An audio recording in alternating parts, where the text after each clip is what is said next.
බොන කෙල්ලෝ 1000ක් මැද්දේ බොන්නේ නැති කෙල්ලෝ තමයි සුපිරි. අම්මා මාව බඳවන්න හරි කලබලේ අනේ බං. බාහිර වරුබුටි පිටිමි ළමයි. මට බඳින්න බෑදන් තමයි සියතයිනේ බං. ගොඩක් අය කියන්නේ අයියේ මං හරි කියුට් කියලා. එතකොට ඒක කොහොමද ඔයාලට දැනෙන්නේ? සතුටුයි. ඒත් ඉතින් යාළුවා බොරුවට කියනවත් දන්නේ නැහනේ. සාමාන්‍යව ගෑනු ළමෙක් තෝරගද්දී ඒ ගෑනු ළමයාගේ මොන වගේ සාධකද බලන්න? එයා උස වෙන්න ඕනේ. එයා සුදු වෙන්න ඕනේ. එයා ලස්සන වෙන්න ඕනේ. හැබැයි මට හරියන්නේ නැති දෙයක් තියෙනවා. සෙට් වෙන්නේ නැති එකක් ඒ මොකද්ද? බොන්නේ නැති කෙල්ලෙක් වෙන්න ඕනේ.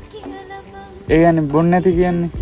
බොන කෙල්ලෝ 1000ක් මැද්දේ බොන්නේ නැති කෙල්ලෝ තමයි සුපිරිම. කමටම කියනවාද මං ඔය මගේ වාහේ කියලා